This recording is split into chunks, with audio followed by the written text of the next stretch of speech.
pumasok na nga ang panahon ng tag-ulan, alam naman natin lahat na laging naaapektuhan ang sektor ng edukasyon dahil nga sa pagsususpinde ng mga klase tuwing may tag-ulan nga. So ngayong umaga makakasama natin ating very special guest para pag-usapan ang paghahanda sa tag-ulan. Makakasama natin si Ms. Genia Santos, Education Program Supervisor ng Department of Education, NCR. Good morning po. Magandang umaga po, ma'am. Good morning sa inyong dalawa at good morning din po sa lahat ng mga nanonood sa programang ito. So, Ms. Genia, ano po ba yung mga ginagawa niyong paghahanda, lalo na sa panahon ng tag-ulan, para ma-prepare din po yung mga estudyante? Well, as early as June, ang aming Regional Director na si Dr. Luz S. Almeda ay nagpapatawag na ng isang pagpupulong sa mga schools division superintendents, kasama po ang mga division na coordinators ng ating Disaster Risk Reduction and Management Council. At doon ay pinag-uusapan namin kung ano yung mga dapat ihanda o i-prepare kung nandito na ang tag-ulan. Yes, ma'am, bukod po sa pagpe-prepare, syempre alam naman po natin na meron din silang mga, kumbaga yung quick response nila. May training din po ba para sa mga ganitong bagay? Yes. Actually, nung May, yun yung last training namin para sa mga school coordinators ng DreamC. Dito ay tinuturuan sila kung ano yung dapat gawin in case na may baha sa school. At kung sakasakaling meron din tayo mga evacuees na papasok sa aming mga paaralan, alam na nila kung ano ang kanilang gagawin. Tuwing may suspension of classes po, sino po ba ang may authority para po sabihin na suspended po yung mga klase? Ang local government units po ba or mismo po ang Department of Education? Actually, meron na tayong mga advisories na ang local government ang may kapangyarihan ngayon na mag-suspend ng classes, even without typhoon signals. Kasi sila naman ang nakakaalam kung ang kanilang lokalidad ay may baha. Yes. So usually ang class po na sususpend kapag signal number 2 or signal number 3? Signal number 2 and 3. Kapag signal number 1, yung ating mga preschoolers, definitely walang klase. Pataas yun. Pag signal number 2, ganun din hanggang sa signal number 3. Pero po, ma'am, ito po hindi lang naman po dinadaan sa storm signals yung pagsuspende ng klase dahil kinoconsider na rin po natin ngayon syempre yung mga levels ng baha, lalo na po sa mga eskwelahan na talagang baha ay katulad siguro sa University Belt. Alam naman po natin na talagang tumataas nga po yung tubig doon, hindi po ba?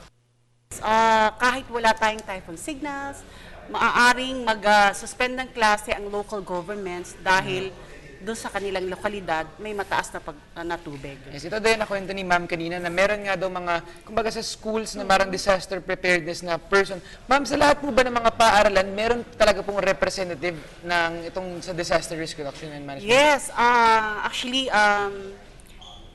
inatasan ng aming director na ang lahat po ng aming mga paaralan sa 16 na division ng NCR ay ma-organize yung tinatawag nating School Disaster Risk Reduction and Management Council. So lahat po ng aming paaralan dito sa NCR, mayroon po nun. So, Ms. Genia, ano pong ginagawa ng DepEd kapag sakaling nilubog yung classroom ng mga estudyante sa baha? Minsan nga po ginagawa rin po itong mga evacuation center ng mga na lubog rin po sa baha. Paano po yung mga ginagawa niyong aksyon para, syempre, ayaw natin magmi-miss ng klase yung mga bata? Yes, kung sakasakali at ang aming paaralan ay lubog na sa tubig, may baha, ang paaralan po ay nakikipag-usap sa local barangay units kung meron po silang area na kung saan ay maaari po namin gamitin temporary learning areas. Para yung ating pong mga mag-aaral, hindi naman sila makaka-miss ng kanilang mga lessons. And I believe meron, parang ginawa rin ng DepEd na magkaroon ng every Saturday na mga klase para pang make-up po. Tama po ba? Yes, kapag may mga suspension of classes, kami ay nagsasagawa ng make-up classes sa araw ng Sabado. At dito ay ini-implement din namin yung tinatawag naming ADM or Alternative Delivery Modes na kung saan kami ay gumagamit ng modules. Yan, ma'am, matanong ko pala, kasi syempre pag minsan, pag umuulan nga po at may mga sakon ang nangyayari, minsan linggo-linggo po yung mga sinususpend na klase. Sino po ba yung may call, kumbaga, kay DepEd po ba o yung mga paaralan kung sabihin nila na kailangan yung mag-makeup class ng, sabihin natin, babawasan nga po yung mga summer vacation dahil nga po para magbigay daan sa mga pag-extend nga po ng klase. Sino po ba yung nagko-call po dito? Ang maliwanag doon, ang suspension of classes nanggagaling sa local government. Pagdating sa amin sa paaralan, kung mayroong namimiss ang mga bata na, let's say, number of days, Yes. namimiss nila definitely yung aralin. Pero dahil nga sa meron kaming alternative delivery modes na kung saan gumagamit kami ng modules, iyon ay ipinadadala namin sa bata, especially mga worksheets neto. Para hindi naman nila mamiss yung mga, or maiwan yung mga aralin na dapat ay mapag-aralan nila doon sa mga araw na nawawala because of suspension of classes. Ms. Jean, ano po bang ginagawa ng Department of Education bilang, syempre, pagtulong din doon sa mga estudyante? Like, kunyari, kasama rin po ba sa curriculum nila na matuto sila step by step, lalo na sa paghahanda sa tag-ulan? Kasi I believe marami rin po kayo ng mga na-train na mga tao. Paano naman po yung mga estudyante? Okay, ang mga mag-aaral namin ay tinitrain din namin at pinapaalalahanan namin kung ano may yung mga dapat gawin nila. No? Actually, kami sa Department of Education, National Capital Region, nag-o-organize kami ngayon ng tinatawag naming Batang Emergency Response Team. Ito yung samahan ng mga mag-aaral na kung saan ay makakatulong ng paaralan sa information dissemination regarding preparedness pagka mayroon tayong mga disasters. Another is kung ano yung matutunan nila sa paaralan, pwede nila itong ma-share sa kanilang family kapag sila nasa bahay na nila.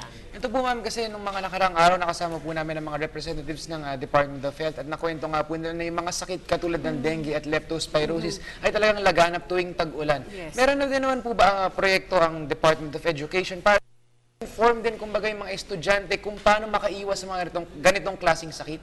Actually, ang aming medical unit ay umiikot sa lahat ng aming mga paaralan sa NCR dahil nagkakaroon sila ng campaign regarding leptospirosis and dengue. So, dinidiscuss nila ito sa ating mga paaralan at para mabigyan sila ng tamang information kung ano ang dapat gawin, kung ano ang dapat iwasan sa panahong katulad ng may pagbaha.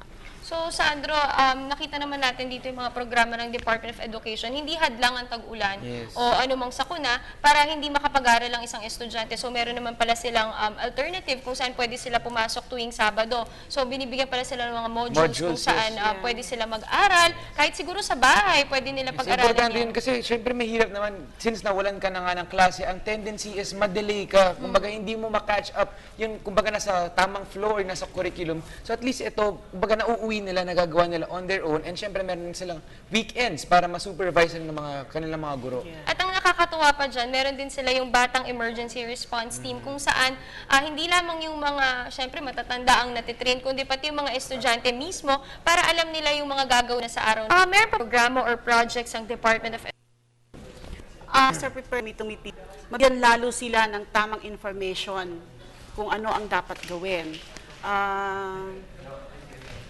Hindi ko pa lang dapat sabihin, pero meron kaming binabala kasi ang isang ano namin na magkaroon kami ng mga field reporting regarding disaster preparedness, no, na maiwas sa mga or what, kung ano yung nangyayari sa kanilang lokalidad. Pero tanong na rin natin, Sandro, ano po bang sa inyong palagay na ginagawang evacuation sites ng mga local government, yung mga paaralan? Okay lang po ba yun? Kasi hindi pa sagabal ito, lalo na kapag babalik na ulit sa klase yung mga bata. Totoo yung sinasabi nyo kasi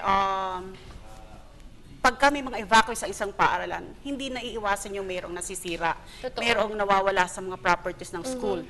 Subalit, hindi naman natin pwedeng hindian. Baliwalain din. Oo. Yes. Kapag may mga evacuees, hindi naman natin pwedeng hindi sila papapasukin sa paaralan. Kasi magkakasama tayo ay member agencies tayo ng Metro Manila Dream Sea or Dream Sea. Kaya yun ang tulong ng Department of Education kapag ganitong sitwasyon. Ma'am, sa ganitong bagay na syempre ginagamit nga po yung mga paaralan at yung mga classroom bilang mga evacuation center, para naman po yung mga proyekto na ginagawa ng Department of Education para siguro pag-maintain or pag-saayos siguro sa mga damages na na-encounter nga po ng mga classrooms and mga eskwelahan? Actually, kapag kami mga evacuees kami na nasa school at nagkakaroon ng damages, kami rin, yung sariling sikap din ng mga paaralan ng Department of Education para maisaayos kung ano yung mga nasisirang property namin. Kasi ginagawa talaga nilang as evacuation center yung school namin kasi yun daw yung kumpleto ang facilities. May banyo, may canteen, syempre lahat nga talaga meron- nandun ng mga may hanap sa water. eskwelahan. Kaya, Sa ganitong palapit na po yung panahon gari ng tag-ulan. Ano po ba yung para sa inyo, pinaka masasabi nyo, greatest challenge na nakakaharap lagi ng Department of Education in terms of lalo na po sa pasukan ng mga estudyante, both private and public schools? Marami kasi hindi naman natin kayang sagkaan kung ang ulan ay dumating, ang bagyo ay dumating, hindi natin pwede itong pigilan. So, ang ginagawa na lang namin is inihahanda namin ang aming mga sarili, inihahanda namin ang aming mga mag-aaral at ang paaralan sa kapag ka dumating na ang panahong ganito. Yes. Siguro, website po or maaari nilang puntahan or contact number sakaling magkaroon ng problema or maaari silang gustong dumulog po sa Department of Education. Actually, sa the National Capital Region, kami ay hanggang gabi may nag-duty sa aming opisina para in case na mayroon tayong hindi magandang panahon, makakatawag po sila sa aming opisina kahit po gabi. Lagi po kami may naka-duty at ito po ay ipinatutupad din namin sa mga division offices at sa mga school.